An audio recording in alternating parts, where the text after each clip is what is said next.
నేను ఒక్క పూట తిండికే లేని పేద కుటుంబంలో పుట్టాను.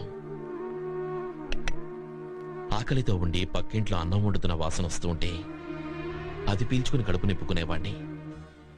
ఎవరైనా ఒక్క పూట అన్నం పెడతారా అని ఒక్కొక్క గుమ్మ ముందు వెళ్లి నిలబడేవాణ్ణి. ఎవరూ అన్నం పెట్టలేదు. పెళ్లి బంతులోనైనా అన్నం పెడతారని వెళ్లి కూర్చునేవాణ్ణి. కానీ అక్కడ కూడా అన్నం పెట్టలేదు.